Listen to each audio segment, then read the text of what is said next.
trabaja todo el día. No puedo haber pensado, en realidad sí, pensé otra manera de recibir a nuestro invitado de hoy, pero después de la columna de Laura y hablando de plusvalía y demás, qué mejor que esta humorada, pero que baja línea política y demás de Belec para recibir a un economista, para recibir nada más y nada menos que a Matías Culfas, que la verdad te divertía mucho, ¿no? Te divertía la musiquita. Sí, sí, muy agradable. Gracias por la invitación, era un gusto. La musiquita es agradable, pero digo, es una bajada de línea que ha quedado en el pasado. ¿Dónde quedó toda esta historia de la plusvalía, el capitalismo, los burgueses y el sucio dinero? No, vamos por partes. Primero, yo creo que el método de análisis de Marx es sumamente interesante. Yo aprendí muchísimo y sigo recurriendo a Marx y al marxismo para entender muchas cosas de cómo funciona el capitalismo. Después las respuestas o soluciones que han dado, bueno, han sido muy deficientes, ¿no? Vamos a ser muy claros, ¿no? Sí, claro. No ha habido experiencias de llamado socialismo real que hayan sido exitosas. En el tiempo. ¿No? Fíjate, pobre Fito Páez, viste que me lo vienen puteando estos días, porque se le ocurrió decir algo que es una verdad de perogrullo. Cualquiera de nosotros que haya pasado en algún momento como visita o como vacación o como sea, pues Cuba, tenías la terrible sensación de que se te pinchaba Disneylandia, porque habías pensado en algún momento que eso era como la Meca y después te dabas cuenta que si estuvieras ahí adentro te estarían persiguiendo, porque en mi caso por lo menos seguramente estaría diciendo lo que no me gusta de lo que veo en esos lugares donde, bueno, quedó la imagen. Como decía el Che Guevara, yo no nací, no lo decía él, pero yo no nací para hacer una remera, y el socialismo no ha tenido triunfos considerables en el mundo. No los ha tenido. De hecho, además China no es comunismo. No. Económico. No, para nada. Fíjate Vietnam, para no ir.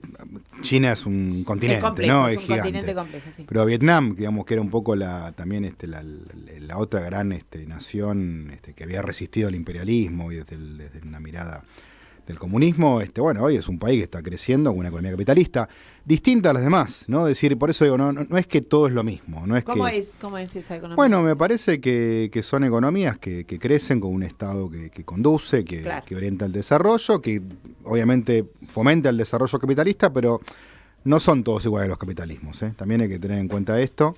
Y acá en Argentina lo sabemos, acá el peronismo plantea también un capitalismo distinto al capitalismo liberal, al conservadurismo. Entonces, me parece que efectivamente hay diferentes formatos y esto es lo que tenemos que discutir en este momento. En algún momento el peronismo de Perón se imaginó un continente unido, un continente, digamos, como una fuerza económica complementaria entre sí. Y yo te quiero regalar ahora, para seguirte ablandando hasta entrar en la parte más complicada de la nota, con algo que inventó un brasilero, pero para nosotros, es un homenaje. A ver. Escuté.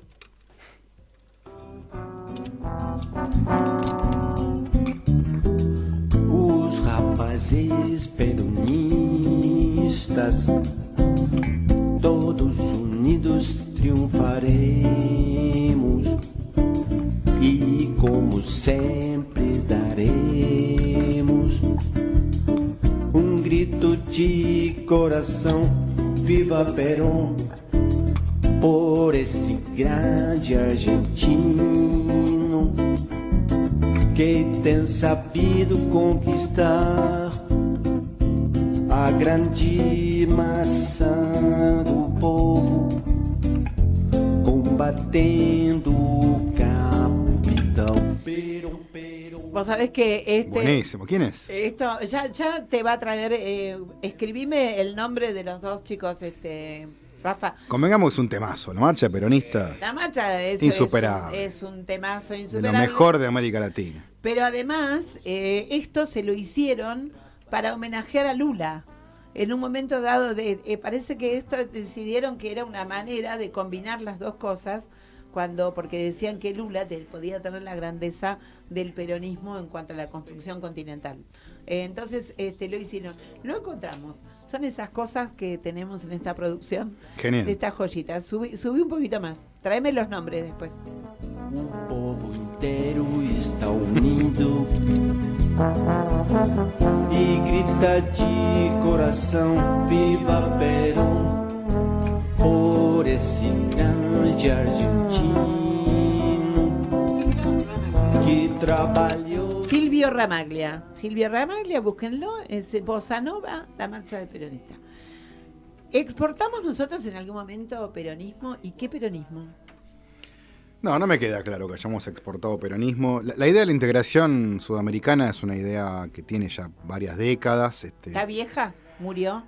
No, para mí no. Lo que pasa es que no han sabido, no hemos sabido en la región realmente apropiarnos de esa idea que es clave. Que es clave, digo, porque pasa en otros lugares del planeta, ¿no? En Asia se han integrado, obviamente la idea de un mercado común, de integración, de comercio e inversiones, obviamente nos daría una fortaleza, una capacidad de crecimiento mucho mayor. Pero bueno, por diferentes motivos, lamentablemente han primado otros proyectos. ¿Cuáles son esos motivos? A ver, estamos hablando con Matías Culfas, le digo, a quien se prende ahora en la radio, con el que comparto el día de nacimiento, pero no el año, lamentablemente, digo el 8 de abril. No comparto el año, ya dije, pero somos dos arianos. Magíster en Economía Política por Flaxo, educado en la UBA, como corresponde. Economista, académico, escritor, consultor y yo diría guitarrista, músico también. Matías, además, fue el exministro de Desarrollo Productivo de la Nación hasta el 6 de junio del 2022. La carrera administrativa tuvo un larguísimo recorrido. Yo lo conocí a él allá por los años 2000 y 2003, cuando estuvo al frente del Centro de Estudios para el Desarrollo Económico Metropolitano, que fue un ensayo fabuloso, el CEDEM, de lo que tenía que ver con las pymes. Eso fue realmente en la administración de Aníbal Ibarra, ¿verdad? Así es, sí. Eso fue francamente importante. ¿Integraste el grupo? ¿Qué grupo? Callao. El Grupo Callao, así es. Integraste el Grupo Callao. O sea que sos parte de quienes creyeron en que ese grupo y Alberto como conducción podían llegar a llevar adelante el país. Así es. ¿Cómo viviste vos el momento en que fue designado casi de la nada y qué se puede contar que no se haya contado de ese momento en que es ungido presidente Alberto? No, en ese momento para mí fue una gran esperanza porque vamos a volver un poquito a ese momento histórico. No estamos hablando de el mes de abril, mayo de 2019. Lo que veíamos era un gobierno de Macri que estaba haciendo un daño terrible, un gobierno desastroso, con muy malos resultados por todos lados, por malas políticas, ¿no? Porque ahí la verdad que Macri no tuvo ningún evento en contra, ¿no? No tuvo ni ninguna pandemia. Todos los problemas que tuvo fueron debido a las propias políticas que implementó. Y la verdad que uno buscaba una alternativa y bueno, la verdad que uno decía, bueno, ¿qué candidatos puede haber? Cristina parecía como una oposición firme con todo lo que ello implicaba, ¿no? También de la necesidad de renovarse. Uno veía en Cristina todavía no la suficiente autocrítica, ¿no? Yo por lo menos mi balance había sido positivo de su periodo de gobierno, pero también con muchos errores, defectos que no habían sido debidamente internalizados, ¿no? Punto. Vos tenías una mirada positiva positiva con la autocrítica, por decirlo de alguna manera, con una mirada crítica. Ahora, ¿ya eras vos para determinado sector del kirchnerismo cristinista, que cada vez es la cantidad de definiciones para determinados sectores es inversamente proporcional a su crecimiento, ¿no? Digo, peronismo es grande, kirchnerismo sí, es un poco lo que está adentro, y adentro de la caja chinga está el cristinismo. Y después no sé qué otra habrá. Vos eras un hecho maldito ya, porque te habías atrevido a escribir un libro que se llamaba Los Tres Kirchnerismos. Y ese libro no era la mejor cosa que le pasaba, la definición de lo que había sido la etapa de ella en economía. ¿Vos sentías esta mirada así sobre tu figura intelectual? En ese momento no, Nora, y la verdad que me llamaba la atención porque, vuelvo a decir, en este país de Cristina se han dicho cosas muy fuertes, se han dicho barbaridades. Sí. Vos sabés, le han dicho... Bueno, Massa. Sí, bueno, mucha gente le ha dicho agravios muy, muy serios. Yo jamás me referí, nunca me referí a ella en términos personales, nunca la agravié, y en todo caso lo único que hice fue expresar algunas críticas a algunos aspectos de la política económica y también reconocer hechos positivos. Por eso me llama la atención, siempre me llama la atención, al día de hoy, gente que dice que yo soy un anti-kirchnerista o que hice un libro anti-kirchnerista. Es raro eso, muy raro. No es anti-kirchnerista, es un libro que comete el pecado de señalar los errores cuando ese sector del peronismo cristinista, kirchnerista y todo lo demás no admite la posibilidad de que haya errores. Entonces el problema no lo tengo yo, lo tienen los que creen casi religiosamente que hay gente, no sé, que es sobrenatural, que nunca se equivoca, ¿no? Estamos hablando, claro. Eso no es política, eso es otra cosa, es religión. Es religión, es termo, yo llamo. Yo soy una chica medio básica y digo que es pensar. Me acuerdo que en la época que yo te conocí, había otro tipo de construcciones políticas que también carecían de la posibilidad de un diálogo externo fluido. Y yo decía en aquel momento que si cuando vos comenzás a hacer política con los que decidís entrar en un ascensor, tenés un problema. Porque entonces los que están quedando por fuera de ese ascensor tiene que ver con que no querés escuchar la crítica. No querés escuchar que si no estás desnudo se te cayó la capa del rey. Algo parecido pasó con el libro de Vilma Ibarra, que también escribió sobre Cristina. Fue también como dos hechos desde lo intelectual vistos así como cómo se atreven. Bueno, te seguiste atreviendo, porque después en el 2018 pusiste el Pensar la economía argentina, donde también te saltó un establishment a tratar, y como si esto no fuera poco, escribiste una renuncia de 14 páginas, en donde te diste el gusto de decir exactamente por qué te ibas. Cosa poco frecuente, porque hemos visto en el último tiempo una andanada de renuncias que no pasaron ni siquiera la puerta de la Casa Rosada, quedaron ahí. Yo te renuncio, dijeron por televisión, y ninguno presentó por escrito.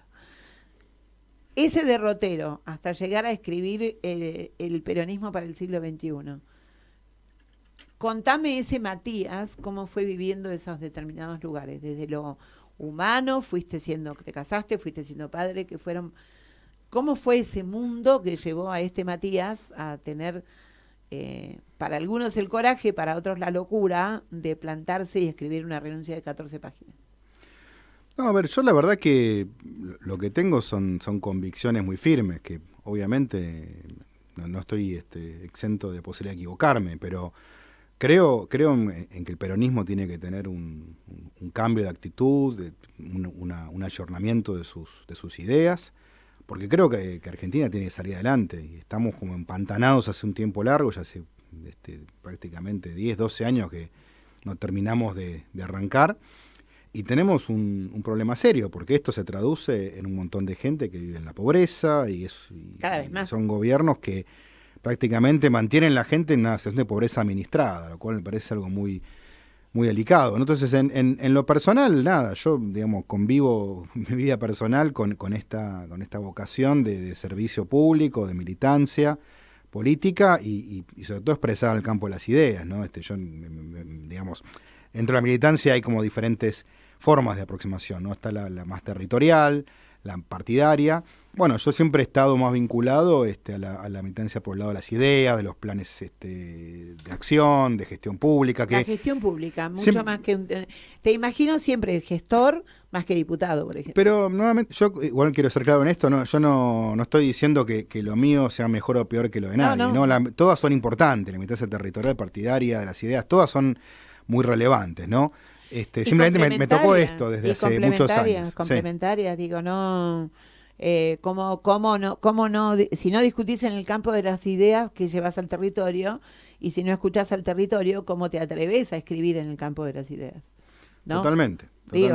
Si no escuchás al territorio lo que te está pidiendo, ¿qué escribís? ¿Desde dónde te alimentás? ¿Cómo se llega a esos lugares? ¿Cómo se atreve a alguien a decir que hace peronismo si no escucha a la gente que se está muriendo de hambre? Es una pregunta. Bueno, eso es exactamente lo que me pasa, ¿no? Que digo, A mí, digamos, lo que me movilizó a militar, a estudiar economía, a estudiar la historia argentina, es el sufrimiento que me provoca justamente ver gente sufriendo por no poder tener la dignidad que da el trabajo, por no poder juntar los recursos para poderle darle de comer a su familia. Eso es lo que me moviliza a esto, ¿no? A trabajar en pensar soluciones económicas para el país e implementarlas, que es lo que me ha tocado en suerte en mi vida económica, profesional, política. Así que ¿Cómo se construyeron las 14 páginas de la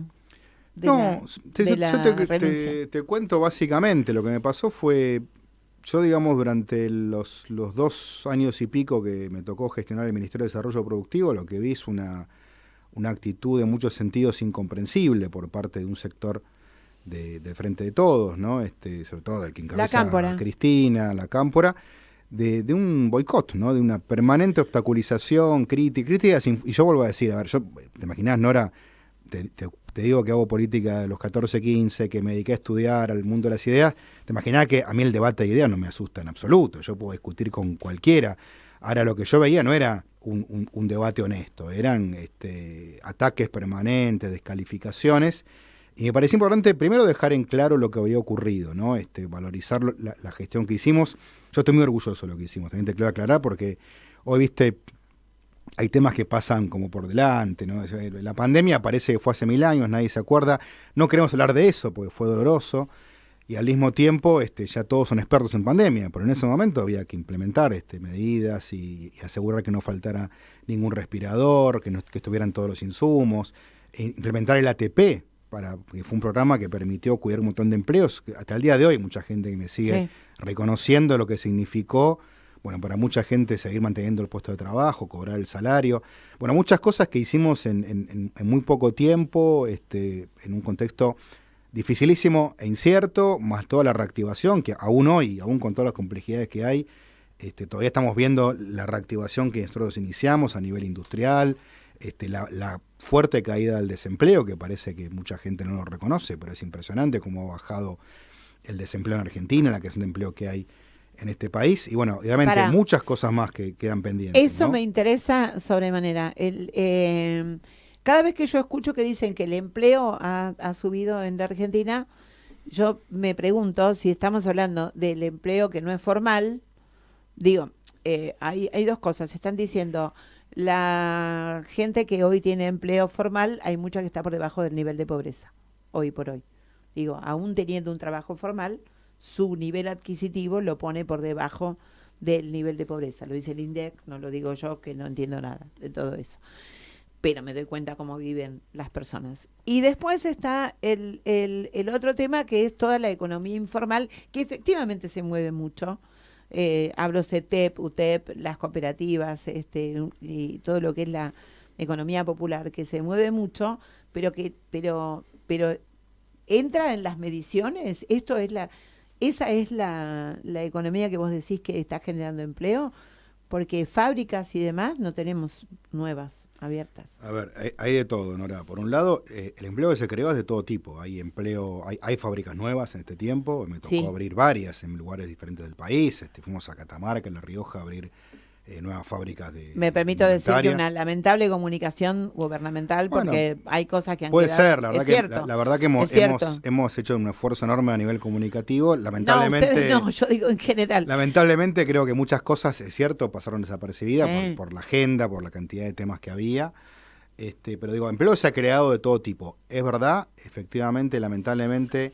Los problemas que hemos tenido de inflación, que son enormes y que en Argentina están agudizados porque llevamos ya mucho tiempo con una inflación importante, hacen que pase lo que vos decís, que hay un porcentaje del empleo formal que es minoritario pero que existe, que no le alcanza para vivir, es verdad, es verdad. Hay gente que tiene trabajo y que está peleándola todos los meses, eso es cierto. También es cierto el crecimiento de mucha economía informal, que no significa que esto sea, como decimos, la UTEP, CETEP, no es solamente eso. No, hay mucho más. Hay un montón de economía informal que está operando, digamos, en este país, y que algunas la informalidad, algunos está mal llamado como informalidad, no es el típico trabajo en relación de dependencia de hace unos años, pero son formales, pagan aportes, son monotributistas, o sea, hay un poco de todo. Eso es el plano de las pymes. Por de las ejemplo. pymes, del pequeño trabajador, de plataformas, de lo que significan los empleos en plataformas como Pedido Ya, Rappi, Mercado Libre, un montón de empleos nuevos que han surgido que tienen que ver también con lo que se generó en la pandemia, los empleos tecnológicos, que muchos son incluso de recursos muy importantes, ¿no?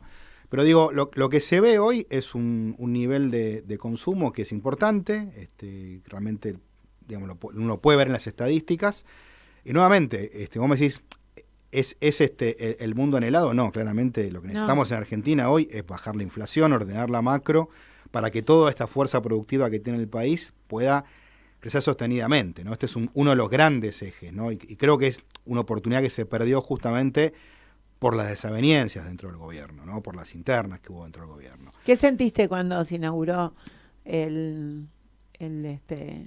Kirchner, el gasoducto? Me sentí muy contento, porque la verdad que me parece un proyecto importante. Te voy a decir algo más. Yo creo que por ahí lo que pasó un poco desapercibido es que por primera vez en mucho tiempo hay cierto consenso en toda la política respecto al desarrollo de Vaca Muerta. Viste que se mataron, salió Macri, le respondió Cristina, salió Aranguren, salieron todos con mayor o menor carga de verdad en lo que decían, ¿no? Aranguren dijo unas cosas que estaban bien, otras que no, Máximo lo mismo, algunas cosas dijo que eran ciertas, otras no lo eran. Lo de Macri era casi todo mentira. Pero más allá de eso, lo interesante que por ahí pasó desapercibido es que, bueno, todos en el fondo estaban de acuerdo en que hay que desarrollar Vaca Muerta, que este modelo productivo donde hay presencia estatal, inversión pública, inversión privada, nacional e internacional, hay que acompañarlo. Y eso a lo mejor te parece como una cosa básica, pero tengamos en cuenta que en Argentina, desde el Perón del 55, ¿no? que anunció el acuerdo con la Central de California, que no se pudo llevar adelante una política energética consistente en el tiempo. Esto es importante, ojalá se pueda sostener. Y además, ¿por qué le pregunto yo esto? Si es que hay algún despistado del otro lado que dice, ¿por qué le pregunta por el gasoducto si le puso contento? Porque el problema del gasoducto y la desinteligencia y una jugada bastante nefasta al respecto de un determinado sector del gobierno hizo que, entre otras cosas, te fueras de ahí. Lo que pasó ahí no era, por ahí lo refrescamos para que quede claro, ¿no? En hace un año y pico, año y un mes, 2 meses más o menos, hubo un acto por los 100 años de YPF, y en ese acto, por enésima vez, Cristina se puso a criticar al presidente y a su equipo de gobierno, ¿no? Públicamente, vuelvo a decirlo. Y le reprochaba cosas sobre el gasoducto que lo que yo quise decir, y creo que lo dejé claro, es que esos reproches, si existían, se los tenía que hacer a su equipo, porque el equipo que administró la Secretaría de Energía era de ella. Entonces, estaba increpando públicamente al presidente y de manera implícita a mí y a Martín Guzmán por algo que en realidad se lo tenía que decir a su equipo. Y en realidad, más que hacer ese show público, lo mejor era llamarlos y decirles, miren, ¿qué pasa con esto? Y preguntarles, y en todo eso sería un reproche, hacérselo a ellos, y no de esa manera como lo planteó. Eso fue todo. Pasa que tampoco seamos ingenuos, Nora. Mi salida, eso no fue un hecho aislado. Fue un continuo de agresiones que continúan, ¿no? Al mismo tiempo, porque a mí a veces me sorprende, porque, mirá, yo te vuelvo a decir, yo acepto el debate de ideas, la contraposición, y que alguien me diga no estoy de acuerdo con lo que vos decís en tal aspecto o con lo que hiciste. Pero después hay descalificaciones o inventos, ¿no? Yo veo en las redes gente que dice no, porque Culfa es una espía de la embajada. Y yo la verdad que ahí digo, no sé si reírme o llorar de las pavadas que se dicen, ¿no? Prefiero que te rías. Hablando de reírse, cuando vos te fuiste, de las 14 páginas mediante y demás, te fuiste, al tiempo apareció el músico. Que siempre está el músico, pero nadie sabía que esta historia estaba, y menos que tocabas con tu señora. ¿Cómo es el nombre? Mi mujer se llama Yamina del Real, es mexicana, y la verdad que, bueno, ella cantó siempre, pero nunca se había animado públicamente, y canta bárbaro, canta una voz increíble. Entonces un día, hace bastante, hace como 5 o 6 años, le dije, ¿por qué no te animás? Y yo te acompaño con la guitarra, yo toco la guitarra desde que tenía 13 años. Sí. Así que bueno, armamos un proyecto, te digo, hace mucho, cuando ni me imaginaba que iba a ser ministro, Y ahí arrancamos y bueno, y ahora estamos como un poquito más de tiempo como para Este domingo tocaron, yo no pude ir porque fui a ver Matilda. Otro día hablamos de Matilda, que es realmente impresionante, pero tocaron ellos. Es Yamira Real y sus Matías. Así es. Cuando tocaste esto en un medio de comunicación, levantaron una parte, porque a mí me encantó la canción, y voy a cometer la misma cosa que hizo el periodista en ese momento. ¿A quién se la dedicaste? Poneme la canción.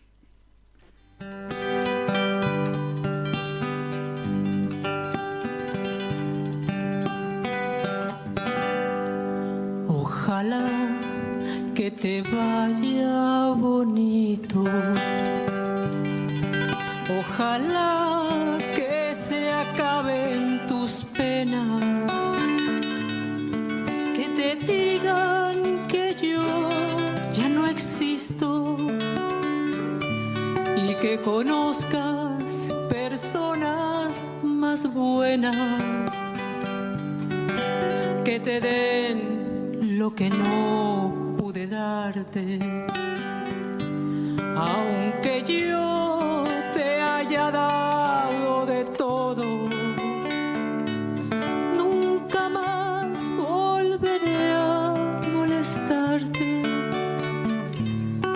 Te adoré, te perdí, ya ni modo.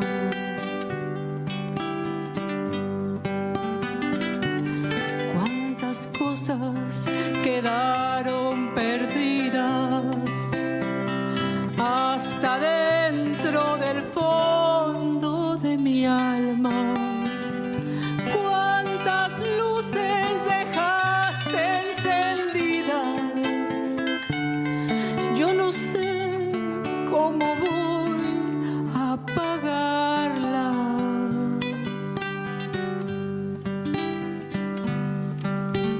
¿A quién se la dedicabas? No, a nadie. A nadie, pero los periodistas queríamos saber. Yo he visto cosas muy ingeniosas en donde aparecían figuras políticas en el costadito con gestos así, ojalá que te vaya bonito. Bueno, nada, fue muy bueno eso, fue muy bueno. Esa guitarra que escuchan es la guitarra de Matías. ¿Y el otro Matías, cómo se llama? Matías Albamonte. Matías Gran Albamonte. guitarrista. Son los dos guitarristas. ¿Y dónde van a tocar pronto?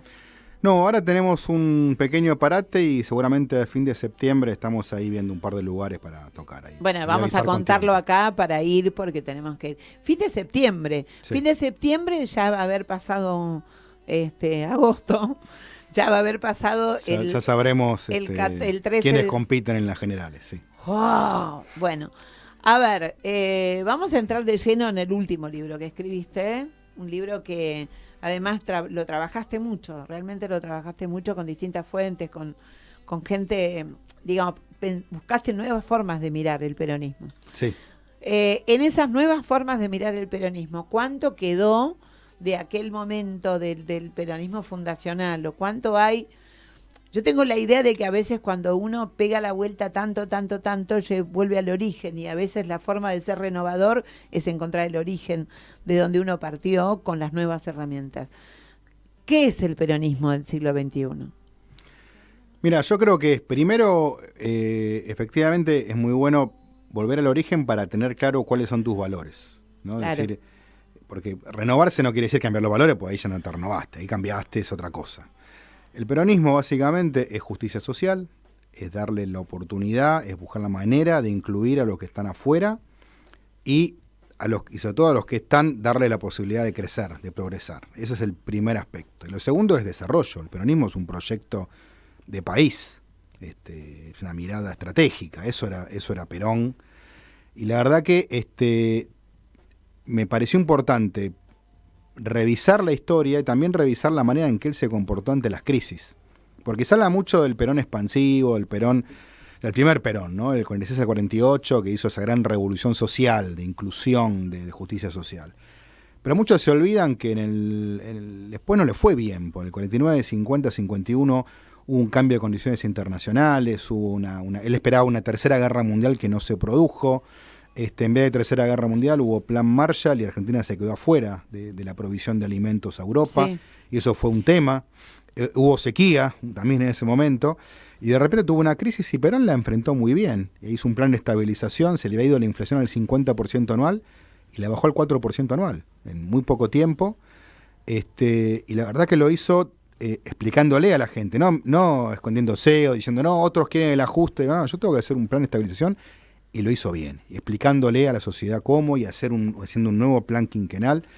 Eso fue algo muy exitoso, de lo cual se habla poco, y yo por eso lo quise poner nuevamente en valor, Sí. porque hoy Argentina está obligado a hacer un plan de estabilización. No podemos seguir funcionando con inflación ya ni siquiera del 50, del 100, 120, eso es algo insostenible. O sea, que hoy por hoy prometer, contar, decir, blanquear que va a haber un ajuste, digamos, sería casi revolucionario porque no estás mintiendo. Mirá, yo no hablaría de ajuste, porque eso es una banalización, una simplificación. Yo hablo del plan de estabilización, que tiene un montón de elementos. De adentro. elementos, pero entre los cuales Ahora, está hay el tema... mucha gente que dentro del peronismo que esto no quiere ni hablar. Y la verdad que me parece que no quieren ni hablar y quieren como dejarle el tema, hace trabajo Pero, a sucio ver, que lo haga la derecha. Yo quiero entender. Y yo no estoy de acuerdo con no, eso. yo tampoco. Bueno, pero la misma mirada acerca de que el trabajo sucio lo haga la derecha se tuvo durante mucho tiempo con la seguridad. Y así nos va. Exactamente. Y así Es, nos va. es un muy buen punto. Es decir, señora. no tomar la seguridad en nuestras manos hace que eternamente la seguridad la tome quien se autodenomina facho, dice yo te pego más fuerte. Y la verdad que la experiencia de la seguridad democrática indica que se puede tener un plan de estabilización ahí también. Totalmente. Mirando las cosas de otra manera. A ver, hay quien dice que que hablar de plan de estabilización es un eufemismo que esconde medidas que van a ser antipopulares para la gente. Mira, yo no te voy a mentir, un plan de estabilización incluye medidas que en el corto plazo van a ser duras. Ahora, nuevamente, ¿qué preferís? ¿Que te las haga el mercado, que te las haga la derecha o que las haga el peronismo, justamente cuidando que la parte más dura tenga también medidas compensatorias que cuiden a los sectores más vulnerables? Esa es la cuestión de fondo. Porque si no nos estamos engañando, si no decimos, no, miremos para adelante, vamos a ver cómo salimos de esto, y la verdad que estamos cada vez peor. Ese es Ahora, un poco el punto central que tenemos que poner sobre la mesa. Yo tengo un problema en esta circunstancia porque estábamos hablando antes de empezar acerca de el voto, de lo que uno va a votar y qué sé yo y demás, y el peso de masa, si va a ser o no va a ser votado.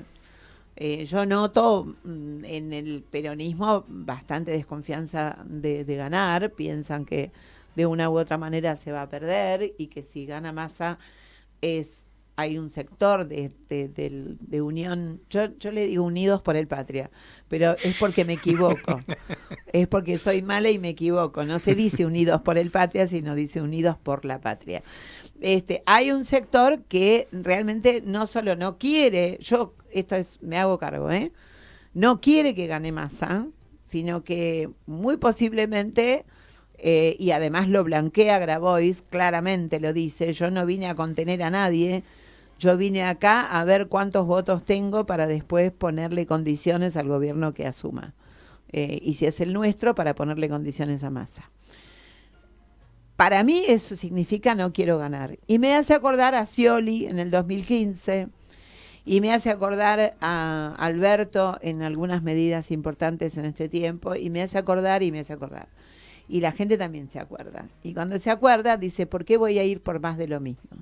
¿Qué garantía habría de que se lo dejaría gobernar a un plan de Massa si que ganara?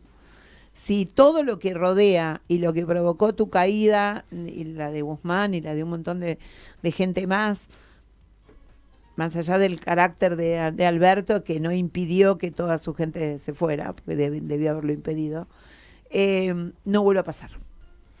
Bueno, es una buena pregunta. Yo para empezar, te aclaro, yo quiero que gane Massa, quiero que gane el peronismo. Sí. Y en todo caso quiero que las discusiones internas las demos internamente, no estar haciendo esa interna a cielo abierto que solo beneficia a la oposición, no al país ni al peronismo.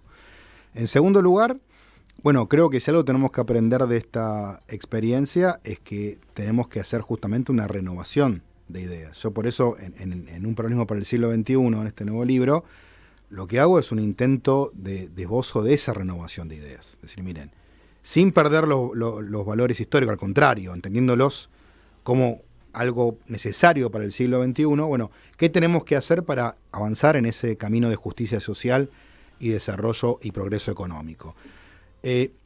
¿Massa puede encarnar eso? Yo creo que sí, él y muchos dirigentes de la Argentina. Yo la verdad que recorrí todo el país, hay un montón de dirigentes del peronismo que tienen esta mirada, una mirada que básicamente dice, miren, obviamente no se trata de agrandamos la torta, primero crecer y después distribuir, no hay que crecer y distribuir. Crecer y distribuir. Las dos cosas. Ahora, si no creces, si vas para abajo, como está ocurriendo, olvídate de distribuir. ¿Cómo me convences es imposible. ¿Cómo me convences a mí y en mí a millones que hacemos falta en el voto para entender que todo esto, que como los que somos peronistas como peronistas, pero el resto nada más que porque tiene la idea de que esto puede ser positivo y que podemos sanear y que no le cae bien Bullrich o que cree que no podría llevar adelante la reta una cuestión que tenga valores, porque peronistas hay en todas partes además, digo, permítanme decirlo de esta manera, hay peronistas en todas partes.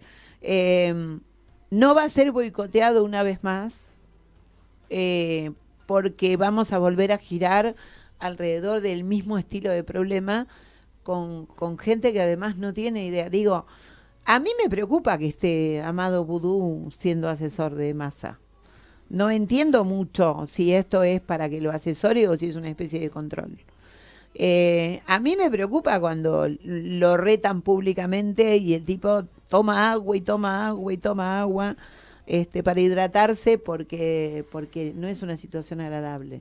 Y digo, ¿vamos a volver a tener esa historia o realmente podemos llegar a pensar en un peronismo que se planta? Y en ese marco, te digo, decime, porque me matan si no te lo pregunto, tu opinión acerca de las medidas del Massa ministro hoy y cómo pega en el Massa candidato.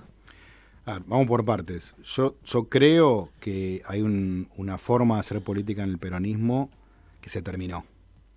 Digamos, me parece. ¿Pero que se enteraron los otros que se terminó? Bueno, yo creo que se enteraron y si no se enteraron van a tener es imposible que no tengan una factura en su cuenta, ¿no? Después de semejante boicot al propio gobierno, ¿no? Totalmente. Entonces, yo creo que se terminó una forma de encarar la política en Argentina y en el peronismo, no tengo ninguna duda al respecto.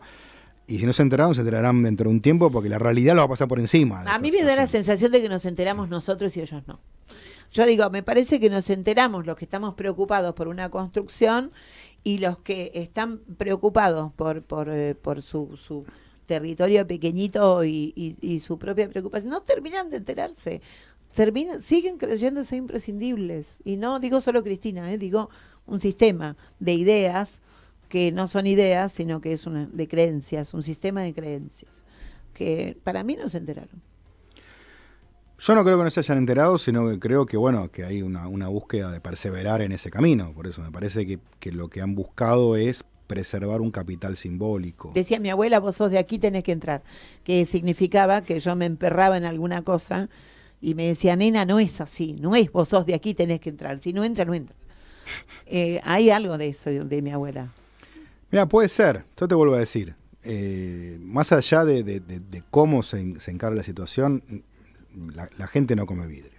No, la gente no, pero me preocupa la circunstancia de que bueno, a mí me preocupa el 14 de agosto, que yo quiero darme cuenta ahí si lo que empieza es una campaña por el que gane, Massa, hablo de las internas, o si ahí empieza una campaña para que no gane Massa. Pero bueno, ¿qué opinas de las medidas? ¿Qué opino de las medidas? Mirá, son medidas que están destinadas específicamente a darle continuidad a un programa económico en un momento muy complejo, ¿no? Pues digamos, ya cuando arranca Massa en agosto del año pasado, la situación era muy delicada justamente por lo que había generado las internas políticas, ¿no? Para que tengas una idea, yo me fui al gobierno, como dijiste recién, el 6 de junio, el dólar blue costaba 205 pesos. No me hagas acordar. 205, no hace 5 años, hace un año y un mes. y en solo 60 días se fue a 350 y no tenía techo. Entonces, la verdad que fue dramático. Eso es todo producto de la crisis política de gobierno. Pero por eso, el problema es político. Es absolutamente. Entonces, digo, la verdad que, bueno, personas. para decir eso, creo que la llegada de Massa ordenó esa crisis política, que tuvo un costo muy alto. Y después, bueno, básicamente había 2 o 3 posibilidades. Una era un plan de estabilización, que era lo que muchos conversábamos, pero evidentemente no había el acuerdo político en ese momento, y fue un plan, digamos, para ir llegando a la situación a un ordenamiento. En el medio viene la sequía, que fue una sequía dramática, con lo cual ya veníamos sobre llovido mojado, ¿no? Por la redundancia. Veníamos complicados y de repente este año el gobierno tiene 20.000 millones de dólares menos en las cuentas del Banco Central. En consecuencia, es todo más complicado. ¿Qué fue haciendo? Bueno, administrando con tipo de cambio diferenciales, todas medidas que, para ser claros, ¿no? Yo nunca aconsejaría como forma de política económica permanente, para una crisis puede ser, para un periodo limitado. Pero son manejos de crisis. Son manejos de crisis. Es otro manejo de crisis. Es un manejo de crisis, y siendo bien claros, esto ya se revierte el año que viene. El año que viene está claro que entre la mejor cosecha que va a haber a nivel agroindustrial y la política energética, que gasoducto mediante, y el plan gas que implementamos en 2020 permitió mejorar muchísimo la balanza energética, ya va a ser que el año que viene, en vez de menos 20.000, tengamos un número positivo de dólares adicionales. Con lo cual, ya el gobierno que venga, sea de Massa o sea de Juntos por el Cambio, va a tener otra situación económica alternativa. Por eso, en el medio hay que ir llevando esta situación de este faltante de dólares, y por eso estas medidas, digamos, que se han ido implementando, que vuelvo a decir, son medidas de crisis, no hay que interpretarlas como algo permanente. Le estamos dando un cariñito a Massa con eso. Le decimos, es de crisis, no te estás equivocando, que no te puedan No, cachetear. a ver, vuelvo a decir, puede haber 8.000 opiniones distintas. Yo hubiese hecho siempre, acá este país está lleno de opinólogos. A ver, sí. Cuando hay un partido de fútbol, todos opinan del qué cambio tiene que hacer. Imagínate, con la economía pasa algo parecido. Entonces digo, más allá de eso, me parece que hay que interpretar las medidas de Sergio Massa dentro de este contexto de crisis donde faltan 20.000 millones de dólares por una situación inesperada de una sequía de las más graves de la historia.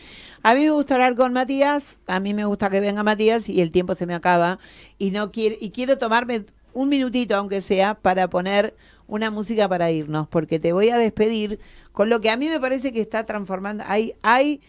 Hay peronismos en todas partes, dijimos. Y Córdoba me parece que dio una lección de peronismo, porque, como dice Zapata, Federico Zapata, sí, claro, en Panamá Revista, no intentó meter el peronismo en Córdoba, sino que en Córdoba la hizo peronista, que es exactamente al revés.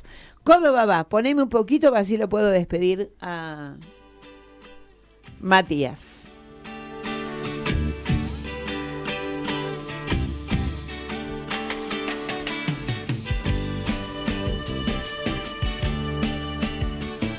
Tenés que venir otro día para que hablemos todos los peronismos de las provincias. Sí, con mucho gusto. Vení, porque me va a encantar. Podemos armar una mesita, que venga Zapata, que venga Tuzón, y yo me voy. Se quedan ustedes acá 2 horas hablando. Gente que me encanta leer y escuchar y hablar, así que sería un golazo. Sería un golazo. Yo creo que podríamos armar incluso una mesa de debate de esa manera, que podría funcionar. Córdoba. La experiencia cordobesa también tiene que ver para mí con un cambio de generación. Sí. Me parece que también tiene que ver con que están empezando los de 50 para abajo a tallar. Así que de ustedes los esperamos todos, nosotros, los que estamos dando y seguiremos dando todo. Yo tengo 51, me dejaste afuera. Pero bueno, no te dejo afuera, 55 digo entonces. Porque digo, acá hay algo que es fundamental y es que uno las banderas las entrega cuando le meten el sobre todo de madera, decía mi abuela. Entonces, de aquí en más a seguir peleando. Un abrazo, Matías Culfas, me gustó mucho que estés acá. Muchas gracias, Nora, un placer, como siempre. Mucho, me gusta mucho que estés acá. Córdoba va. Hasta la semana que viene con más información para este boletín que se llama La Columna Vertebral, Historias de Trabajadores.